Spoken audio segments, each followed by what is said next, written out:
Greetings in the name of our Lord and Savior Jesus Christ. Thank you guys again for joining us as we continue the journey, changing lives one at a time, as we continue along the road of helping, encouraging, motivating, and strengthening.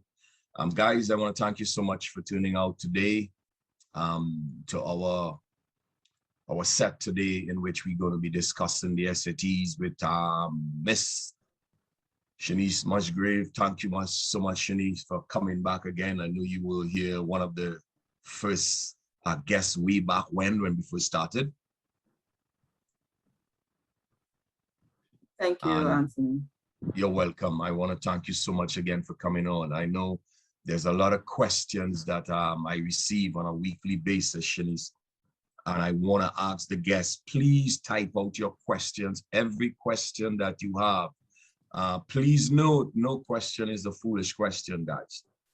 Continue to send your questions. We are on different platforms, social media platforms. Even if you're on Facebook and different social media platforms, please feel free. I would be able to get those questions on those different platforms. And we would be able to get it to Shanice. She's seeing everything there and we can answer it. Please note, no question is a foolish question. Feel free to ask the questions concerning the SATs so you could have your questions answered. Shanice is a professional in this field. She's been doing this for many, many years now. She has Caribbean students. She has international students. She continues to grow in this, and a number of kids have already passed through her classes and they are off to school. Some of them are getting ready for school. And it's truly a professional setup that she runs. And Shanice will start by giving you her story, which is a very good one. And then she would take the floor. I give her the time. She has the full time to go into every aspect. She would be able to share the screen with you, go through the PowerPoint information. Those of you who have people that you know need this kind of stuff, please feel free to send the password to them and the ID and let them log on. Or if not, they can connect on Anthony Roy on YouTube. And also they can connect Anthony Roy on Facebook, where it's being run live and it's open. If you cannot connect on that, just go on Facebook where you have all the live videos. And if you go through the live videos, you're going to pick up this video under all the live videos there. Shanice, I'm going to turn the floor over to you. And thank you so much again for gracing us with your presence. And I'm really happy to have you here because it removes me from in the firing line for all the questions. And I'm getting questions, Shanice, to be honest with you, from all over the world. I have kids from Africa, Europe, the Caribbean region asking me about the SATs.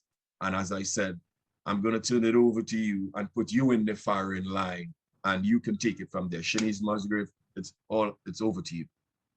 All right, thank you, Anthony. Truly a pleasure to be here again. I would like to say good evening, good afternoon to all. As Anthony said, people viewing from all over the world. So if it's morning, then I would say good morning to you.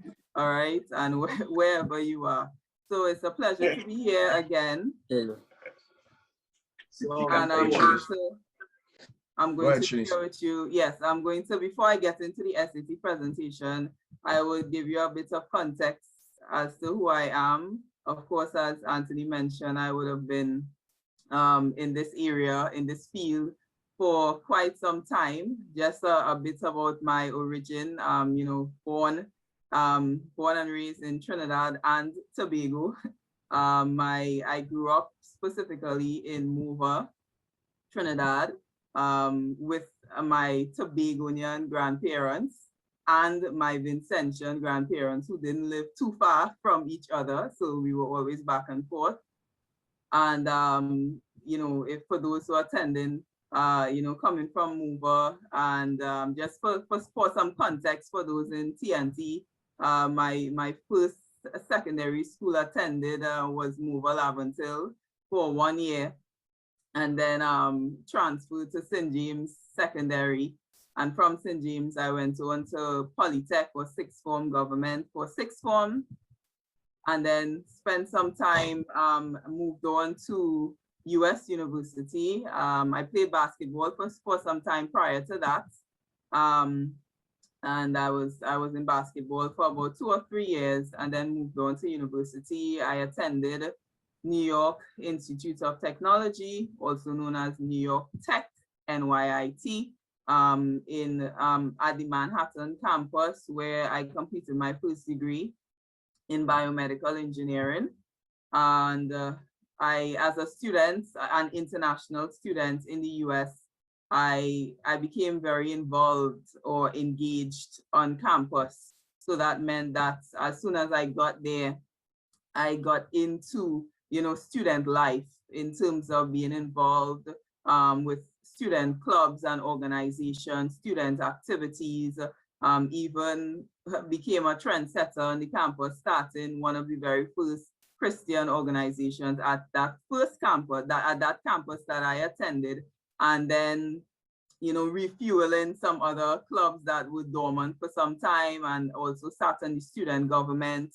I did some tutoring at university and was awarded for that. So I would say that's where my debut tutoring occurred or happened. And then moving on to summer vacations, having some students related internships or work opportunities in youth programs. Because my background is engineering, I would have participated in programs where we introduce kids to engineering. So I spent some time, some summers in New Orleans. For those who have been to New Orleans, very beautiful place. And then summing up my university career, because when you get to university, it is a career. Whatever you make of it is what you will get out at the end. So graduating at the top of my class, summa cum laude, and I completed my Bachelor of Science there.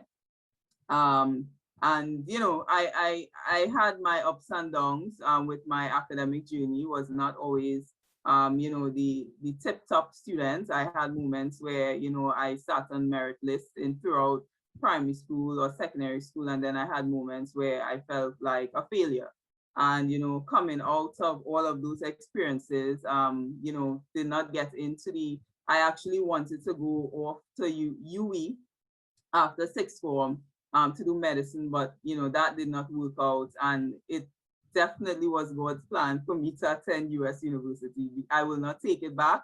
The experiences that I gained at US University, the people that I met, I would not change that for the world. I absolutely wouldn't change it. So I know while I had a delay, after sixth form, which was like a year and a half. I felt a year and a half behind my friends and my classmates who would have moved on. I knew it was God's plan, to get me to where he needed to get me to gain whatever experiences I could have. So just going through that journey was definitely, I had my ups and downs. And then I returned home for some time, and I started my academic aid or academic enrichment company, I Am Legacy International, where I started to offer science-based classes, chemistry, biology, physics, math. And then about a year into it, I started offering the SAT prep. And at the time I started off in Tobago, I was based in Tobago working. And, and that's where I started the company, based there. And then, for several years. And then after a while, the focus became athletic students. I made some connections with coaches at clubs who approached me. And, I was able to fill that gap and niche at the time in Tobago. So a lot of elite, Trinidad and Tobago elite athletes would have passed through my program, and if not finished at college right now, were preparing, as Anthony said. Recently completed my master's in education, Master of Arts in Education, and currently I'm a student all over again. Some might say I like school. I can't say I do, but I do. It's some days it's in and out, but you got to do what you have to do. I'm doing a third degree now, and I'm actually studying medicine. And all I would have to say is everything is about balance. It is about balance, because I always tell people I am not the average medical student, because obviously I'm a bit older than the students in my class. And not only that, also running a business, you know, tutoring and doing so many other things. So, you know, if I can do all of that, then, you know, any students in this, on this call this evening, no matter what's in front of you, you can absolutely do it. I have gotten a million no's already in terms of, you know, applying to universities at different levels of my journey. And, you know, that one yes is what makes the difference. So even if you get no's, a lot of no's, just know that there's a yes around the corner. It's all about your perseverance and it's all about your push. And because of all of those experiences, I mentioned to you recently, I launched my first book. So now I am a first-time author, and in that book, I basically shared the ups and downs of my academic journey, which is not just regular, but it's truly a book that would motivate and inspire not only students, but parents. I've had a lot of parents reading the book, and they were, you know, very much inspired as well. In some instances, people in their 60s wanting to go back to school after they read my book. The name of the book is Making It Count, 21 Days of Motivation for Caribbean Students. But honestly, you don't have to be a Caribbean student to read the book. I just wrote from a perspective as a Caribbean girl, if I can say that. All right, so that's, you know, there's so much about my story, you know, I could share, but what the context I wanted you to get out of this is that I didn't start at the top. I surely didn't start at the top. And I consider myself consistently just pressing, consistently just pushing, consistently thriving, you know, and getting to where I need to go, that final destination. So always keep the end in mind, whatever are your goals. I always wanted to be a medical doctor, but that did not happen in the earlys. And, you know, I just had that moment where I knew I had to you know, take back on that journey. So I'm on the journey again. Some days I'm not excited about it. Some days I'm like, why am I even here? I already have 2 degrees. I mean, but it takes humility and it takes understanding your purpose. If you understand your purpose, even on the days, even when you have difficult days, you will truly just push. You will remember the cause and you would say, okay, let's get up and start again. Even when you fall down, you will realize, okay, I need to get up and I need to go again. So